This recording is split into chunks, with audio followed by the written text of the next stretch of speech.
Madame la Présidente de l'Assemblée Madam Générale, President of the General Assembly, Excellence Monsieur le Secrétaire Général des Nations Unies, Mr. Secretary General, His Excellency, Secretary General of the United Nations, Mr. Cyril Ramaphosa, His Excellency, President of the Republic of South Africa, Madame Graça Machel, ladies and gentlemen, heads of state and government, excellencies, distinguished ladies and gentlemen, life, struggle, work, and are the symbols of Mandela, and they go beyond what we can imagine. This life was one of unparalleled wealth.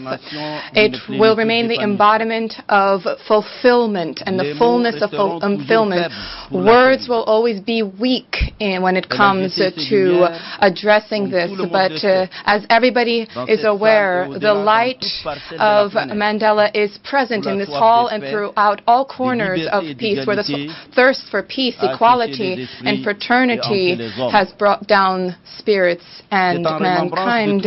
It is in remembrance of all of those values and other matters addressed by that the heads of state and government of the African Union in January 2014 decided to declare 2014 to 2024 the decade of Nelson Mandela in Africa. In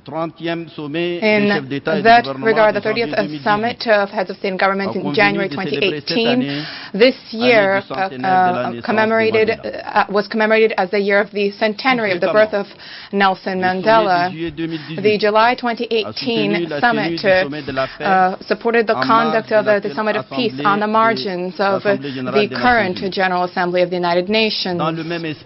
In that same spirit, this General Assembly of the United Nations on 21 December 2017 decided to convene a high-level plenary meeting centered on peace to mark the centenary of the birth of Nelson Mandela.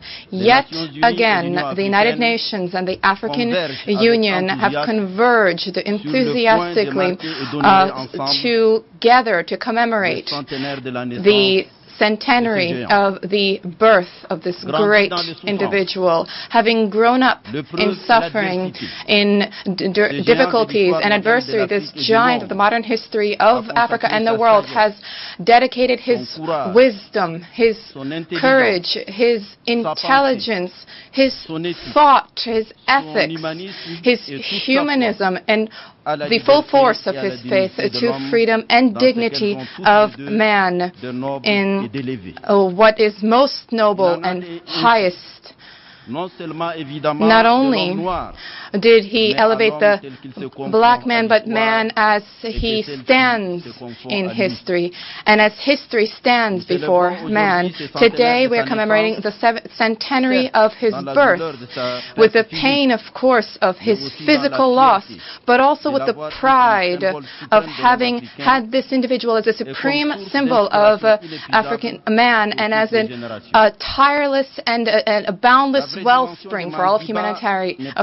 The hallmarks of Madiba are not just his tenacity, his courage, and his determination, nor even his transcendental nature in the light of the fragility of human, as he described the egoism, this desire to seek revenge, inability to pardon, but more than everything else, when it comes to dedication and his commitment to humanism, to the universal that is evident. And this has found its place in history, and it has made this era lasting.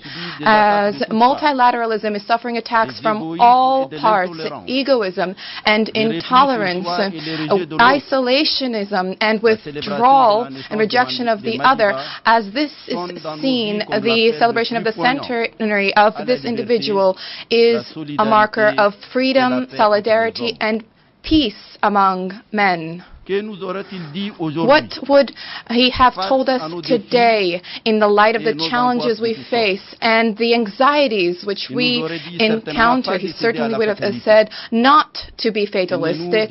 He would have told us certainly not to abandon our struggle for life. Neither would he have told us to resolve conflicts through fire and blood, nor through hatred, exclusion, repression, and oppression of the other Quite to the contrary, he would have invited us to redouble our efforts, to dare to fight, to dare to win. Excellencies, ladies and gentlemen, at this moment, this emotionally charged moment, in this place of convergence of decision makers throughout the planet, I wish to voice the African Union's, Africa's full commitment to the universal values that were embodied by Madiba, which the legacy that he left behind and for which he gave the best of himself.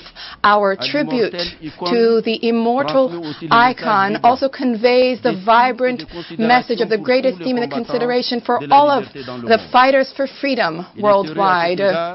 In this regard, we are pleased to see that those who inherited this great man in the Rainbow Nation, South Africa, to which he gave birth, and people beyond in Africa, worldwide, remain passionately wedded to his universal message, more than ever before determined to ensure that his legacy live on.